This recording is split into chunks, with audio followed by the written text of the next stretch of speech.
tragically, of course, it's not all good. Let's talk to John Rentoul, Chief Political Commentator at The Independent. John, very good morning to you. Good morning, Mike. So, I mean, we have to say, whatever you might think about Keir Starmer, he should not be out there trying to raise the glass for Christmas, because, I mean, it's about the worst countdown I think I've ever seen of any countdown in the history of countdowns. Well, he was trying. Give him marks for trying. No, he's the Prime Minister. So he should be a guy. I mean, can you imagine if Tony Blair had done that, right? And I know that that you and I think Tony Blair was a much more substantial Prime Minister than Keir Starmer will ever be. I mean, I think Gordon Brown wouldn't have been very good at it either, but he had the brains not to do it. No, he would have just switched it on and said some somber words about how. Or some clever spin doctor would have got a child to do it or something. You know, they'd have done something different. What they wouldn't have done is gone, Keir Starmer, the world's most wooden Prime Minister. See if you can get the shackles going of all the people watching this, and they'll all have a great time. Because when he asked people to join in, they didn't join in either. No, and there was only a handful of people there anyway. I know. It's not the most important failing of the government. It's not. But when he ends with the rather surprising sentence, a bit of a nervous moment there, but it worked. And of course, yesterday, all I was saying was, well, of course, it's the only thing the government that does work, you know, because normally the government would switch on a button and it wouldn't work, and that's so commentators like me and others, it's just another opportunity to make fun of him. I'm afraid so. Yeah, it's very British to just assume it's not going to work and be surprised that it does. And then his last words were, and it's all good, when clearly it's actually not all good, and even he thinks it's not all good because he's relaunching everything tomorrow.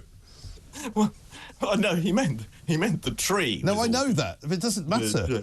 Yeah. No, I know. It was his finest moment. Yes, finest moment for 24 hours. But so tomorrow he's going to get up and make a speech, I think in the afternoon, at which he's going to unveil some new either missions or pledges or promises. I can't remember what they're called. The plan for change. It's going to change everything, Mike. The government, which has had a terrible time in its first 5 months. Yeah. Everything's going to be turned around because he's going to deliver a speech that will inspire the nation and tell his ministers what they ought to be doing, which they haven't been doing so far. Well, right. So the change that we were told was the slogan has now been changed to plan for change, which means there hasn't been any change, or what does that mean exactly? Well, it means that there hasn't been a plan for change until now. Right. Which actually very neatly encapsulates the government's problem, which is that it wasn't ready. Yeah. I mean, the more that we see of this government, the more we realise that this idea that they prepared for office is it just wasn't so. They hadn't done any work. I mean, they were taken by surprise by an early election. But how could they have been so bad at preparing, though? Because they said they were ready. I mean, we can find you any number of clips from Keir Starmer who said, we are ready for government. You know, we've got every single office of state covered. We know what we've got to do. We've got a plan. I mean, that was how he fought the election. He fought the election on the fact that he had a plan. Yes, and the fact that his shadow ministers had meetings with the civil service to discuss their plans. It turns out that those meetings were few and far between and extremely superficial. Yes, and that there was no planning. They just assumed that once they got into office, they'd be able to work something out. Right. And I'm afraid, you know, we've seen how disastrous that's been. And do you think that's a failing of? I mean, I know this is going to sound stupid, but not a failing of planning as such, but a failure of anybody in the party to have recognised what a big job running the government actually is. Yes, I think, I mean, to be fair to them, they were totally focused on winning the election, and they did a very good job of that. Yeah. I mean, that really was a remarkable achievement, what they did in winning the election. Yeah. And, you know, to be fair, Tony Blair was very, very focused on winning the election in '97 and was not ready for government. But you would have hoped that having been through that experience, the Labour Party would have learned that you know, it's no use just being superstitious about preparing for government. I mean, Tony Blair used to not like people talking to him about what he was going to do in government because he thought that was taking the election for granted. Yeah. You know, on the other hand, you've got to be serious about it if you are intending to win an election, and you've got to be ready. Yes, I think that's and right. They weren't. And Kemi Badenoch actually said to me when I interviewed her, you know, we were ready for government, but not for the election. The Labour Party were ready for the election, but not for government. Well, I don't know how ready they were for government. They've made a terrible mess of it. Well, yeah, but you know what? When they were in government, the country seemed to be in a lot better state than it is now. So you might say they weren't ready for government, but at least they knew how to do it. Well, I'm not sure about that. One of the reasons they lost was that they'd made such a mess of things. No, not really. I mean, one of the reasons they lost was people were just sick of them, because the great thing about the British electorate is that we get sick of people, and we go, yes. And particularly if you think you're entitled to be in government for the rest of time, we'll just go, no, sorry, you're out. I mean, there's even people, I mean, Tom Kerridge, the chef, who was basically, you know, singing from the rooftops that we should vote for Labour, and actually signed a letter saying that we should all vote for Labour, is now saying, I wish I hadn't done it, because it looks like a load of hospitality jobs are going to disappear thanks to their policy on national insurance. Yes, indeed. But I think you're misremembering the past to think that the Conservatives were governing the country well. The main reason they got chucked out was immigration. Yeah. Well, don't forget, John, I've been talking about immigration for mostly a lot longer than anybody else, you know, for about 5 years. You know, the BBC finally caught up that it was a story about 2 years ago. And you're right, they weren't governing the country well, but what they weren't doing was kind of, I mean, they were kind of in what I would call neutral. They didn't really do very much in the last year or two. I mean, Rishi Sunak kept making promises, but nothing really happened, whereas this lot have started doing things and getting them wrong. Yes, I mean, well, Rishi Sunak had plans for change as well. He had five targets that he was going to achieve before the election. Right, and he didn't achieve them. Didn't achieve any of them. And then he said, "Judge me on the results," and so they did. Well, exactly. Yeah. Now, you made an interesting tweet that I noticed last night from you, and this was on the subject of the private school VAT. You said Charles Moore had found an item from Alistair Campbell's diaries back in the end of 1994, where David Blunkett, then I guess the Home Secretary, had given an interview. Education. Oh, it was education. Sorry, had given an interview to say that they were thinking of putting VAT on private schools. Tony Blair got to hear about it and went ballistic. Yeah, no, I'd completely forgotten that episode. It was an uncharacteristic mistake by David Blunkett. Yeah. And yes, Tony Blair said, you know, we're not having it. I mean, that's just not what the British people are like. That's not what they want. I'm not going to have our policy dictated by a handful of activists. So he sent somebody out to say that is not going to happen, and that was the end of it. And you know, I mean, Charles Moore was pointing out that that's very different from what Keir Starmer. And his inference being that he has allowed a few activists to dictate education policy. Yes, I mean, I think that's slightly unfair. I mean, you know, the policy was actually broadly popular on the superficial sort of opinion poll level. Yes. And it was put in the manifesto, and people voted for it. So it's difficult to argue that it's just a sort of a policy inflicted by a small bunch of activists. No, I mean, there will be people who are in favour of it, but that's because they're not thinking about what the consequences will be. And once you see what the consequences are going to be in January, when an awful lot of schools become overloaded with people who can't any longer afford to put their kids through private school, and they're all coming back into the state system, and there's not going to be a sudden tranche of new teachers coming in, and the schools will sort of grind to a halt. Well, no, I'm not sure it's going to be that bad, but no, I mean... Well, let's talk in January. Well, my fundamental objection to it, though, is that it reveals an attitude that is divisive and based on the idea that the interests of one class is, you know, opposed to the other. Right. And that's the sort of thing that Tony Blair would never have tolerated. No. Because I think he had an innate kind of sense of what the people wanted, whereas Starmer doesn't seem to have that. Well, I think the point is this policy may be superficially popular, but I think fundamentally it just reveals the wrong attitude, which I think will come back to haunt Keir Starmer and his government later, which is that you're resentful of people who want to do the best for their children, and I think that doesn't work in politics. No, it really doesn't. And Tony Blair was a better politician. And it looks as though, as well, that Labour policy so far, unless it suddenly changes tomorrow, is focused very much on punishing people in the private sector who make money and who do well, and sort of handing more money to people who perhaps are not in the private sector, whether they're in the public sector or whether they're on benefits. You know, that seems to be... We've had a crackdown on benefits, which wasn't a crackdown at all. Nothing seems to have changed. And the other big issue, for me anyway, is crime and punishment. And it's on the front page of the Times today. We've got Shabana Mahmood saying we want to make changes so that we can create a prison environment, but outside of prison. Well, it's not a prison environment then, is it? No, but I mean, again, I don't agree with you on this, Mike. As you know, the Labour government inherited a terrible situation from the Conservatives. They did. You can't magic up. Yeah, you can't. Magic up thousands of prison places. No, I agree.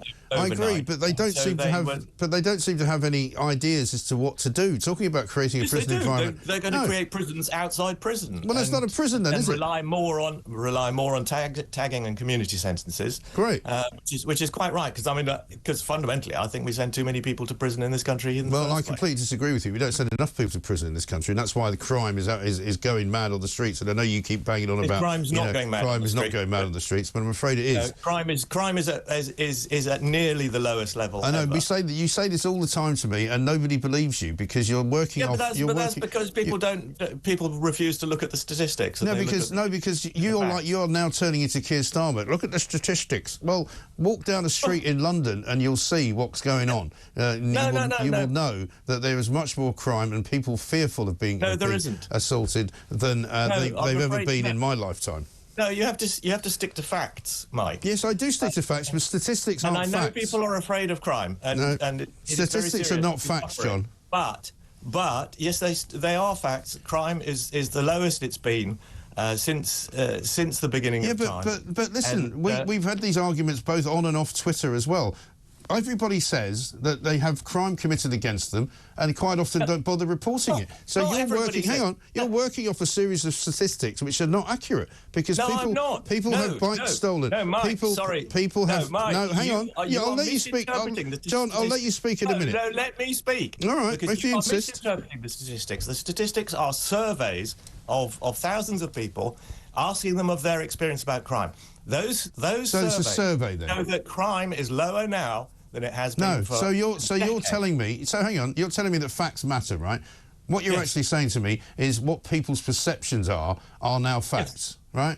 So when I tell you what people tell the surveyors that their experience of crime over the previous year has been. Yeah. You know as well as I do, John. Lowest it's been. You know as well as I do. You can make that any way you like. You can package that up. No, you can't. Yes, you can. Well, where were they asking? Where were they asking? All right. Well, I haven't been asked by any surveyors about my experience of crime. Have you? For goodness sake, Mike, this is ridiculous. Have you? Well, no, it's not. Well, how do you know? How do you know who was asked? You don't believe government surveys? I don't think surveys are necessarily facts. I think they are a snapshot of an opinion at a particular time in a particular place. It doesn't make it a fact. I know for a fact that people ring me and tell me, oh, yes, I had something happen to me. I didn't report it, OK? That is not a representative sample, Mike. So how is yours any more representative? Well, because it's conducted by proper people who... So if I ask you how many people were surveyed, how many people will you tell me were surveyed? It's something like 20,000 a year. I can't remember the exact details, but it's a representative sample, and it is... According to you? It is a reliable indicator of the actual level of crime as people experience it. Well, would you say, for example... You cannot contradict it, unless you can bring to me the methodological reasons why that survey is wrong. I could probably do that. You are irresponsibly. We haven't got time. No, stirring up. No, you're just winding people up. No, I'm not. People want to believe that crime is worse. Well, all right. So would you say? Believe anything you say. Would you say? But I'm afraid you ought to. Would you say? Well, would you say? Are you going to let me speak, John? Would you say the Independent is a good source of facts? Yes, of course it is. Well, they've reported that shoplifting is at an all-time high. 1,300. Hang on. Yes. 1,300 offences recorded every day, according to new statistics. What do you think of that, then? Yeah, well, shoplifting's gone up, yes. So you tell me crime is at an all-time low a minute ago? Yes, it is. Overall crime... Apart from shoplifting? Apart from shoplifting? Well, apart from... Are there any other aspects of crime going up? Yes, I think knife crimes up? I think there are some violent knife crimes that are up, but there are lots of crimes that are down, and they're not reported. Which crimes are down, then? Which crimes are down? Burglary, for example. Burglary's down? burglary is extremely low. I think that depends on where you live.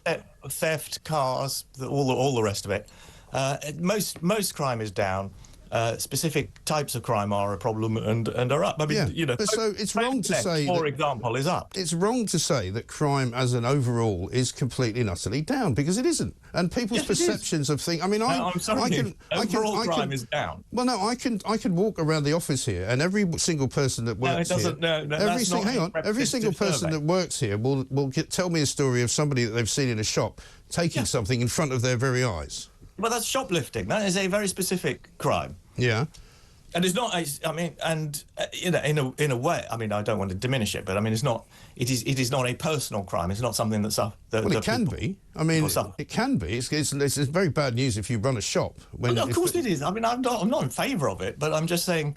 Well, you don't want to be irresponsible about it, John, do you?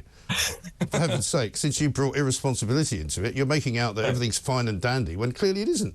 Well, of course it isn't, but I'm saying it's not the end of the world. We are not in a serious crime-ridden situation. Well, I disagree. Our prison's full. Well, yes, you would disagree, but you do not have any facts on your side. I've just given you some facts. Anecdotes. Well, I've given you facts. Okay, shoplifting is up. All other, overall crime is down. Okay, here's another story from The Independent. Schools are facing a national emergency of knife crime with 4 attacks every single week.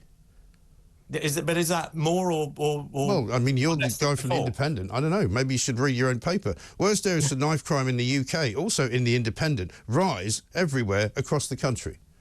These are all independent stories. From what to what? I mean, yes, crime ask the editor. Has gone up slightly over you're working from home. the past year because it's bounced back since the coronavirus. Yeah, but it's a rise though. Unless you're telling me that The Independent's got it completely wrong and it's not a rise. They've got a rise of knife crime across the country, schools facing a national emergency, shoplifting at an all-time high, and that's just what we've found in the last 2 minutes. No, Mike, I've accepted that shoplifting and knife crime have both risen. Crime overall is down. The point is, you concentrate on the two things that have gone up. I'm concentrating on the overall picture, which is that crime overall is low and lower than it has been for decades. It went up slightly last year because it was recovering from the coronavirus pandemics. But it is. So apart from when it went up last year, it's low. And apart from the fact that shoplifting is up and knife crime is up, it's low. I mean, you can cut it any way you want it, John, is the point. No, you can't. No. All right, well, let me finish up with one. It has gone up from the lowest it has ever been to the second lowest it has ever been over the past year. And lots of people don't go running around as if the country's in ruins and there are criminals at every door and things are getting worse. They are not. Well, the prisons are full, okay? We need more prison space, so therefore we must. If we don't need more prison space, why are they saying they need more prison space in the government? They're saying it because we've got more criminals than ever. You're saying we haven't got more criminals than ever. They're saying they want to create a prison environment outside the prison for all the criminals they can't put into the prison, and yet you're telling me that crime is down. It doesn't make any sense, John. I mean, you might as well call somebody from the asylum and come and tell them to take you away. The reason prisons are full is because we sentence people to for longer. But we let them out sooner as well. Public pressure on sentencing, which is perfectly fair and democratic. But we let them out sooner. We're now letting sentenced for longer, but that means more people are going to prison. Yeah, but we're also releasing more people. Are in prison for longer. We're releasing more people from prison as well. We are now because the prisons are full. But because the prisons are full because there are so many criminals. I mean, you can't have it both ways. No, it's essentially because there are criminals who are being sent to prison for longer. Except they're getting let out earlier. Well, they are now, yes. So they're not being sent for longer, are they? Yeah, overall, they are. Over the past few years, sentence lengths have increased, which means that the prison population has increased. And it has now reached maximum. OK. Here's some more stats for you, OK, and then I'll let you go. Robbery, violence with injury and fraud increased notably in the 12 months up to June 2024. Right? Yes. I've just explained what happened. Crime has gone up. No, Mike, I've just explained. Crime has gone up from the lowest it has ever been to the second lowest it has ever been. It went up by about 10% last year. Well, doesn't that suggest to you that there's a trend that it's going to go up another 10% in the next year? It may do. And if it does, and you'll then come on and say it's at the third lowest it's ever been, and then the following year it'll be at the fourth lowest it's ever been, and then until you finally get to the point where you realise that reality has hit you and crime is actually up, you'll eventually admit it in about 5 years' time, according to my projections. Mike, I actually put on Twitter for you to read the paragraph from the Office for National Statistics report, which explains these figures. Easy for you to say. It says they have increased since the coronavirus lockdowns. Now, well, of course they have. Nobody was out then. It explains that we do not know whether that increase is as a result of coming out of the lockdowns or whether it is the start of a new trend. It may be the start. Let me put it to you, John. In which case you can interview me next year. Let me put it to you that it's the start. Let me put it to you it's the start of a new trend because crime is going up, and we'll leave it at that. And I'll finish up with this from the BBC. One of your esteemed sources. Crime experienced by individuals and households in England and Wales increased 10% over the past year, according to the latest data from the Office for National Statistics. So that is what I have just said. It has increased from the lowest it has ever been to the second lowest it has ever been as we come out of coronavirus. All right, let me put it to you this way. We do not know if this is the start of a new trend. Right. Let me put it to you this way. If you get a pay rise at Christmas, which I'm sure you deserve, regardless of whether you think it's up against or down against inflation, would you have had a pay rise? Hang on, what if it's... It's a straightforward yes or no. Sorry, if it doesn't keep up with inflation, if it's not higher than inflation, is it not a pay rise? It is not a pay rise, correct. Incorrect. No. That's just, you can't even get that right. Anyway, John, listen, a pleasure as ever to talk to you. Thank you very much indeed. That went on far too long. Crime is definitely up, trust me.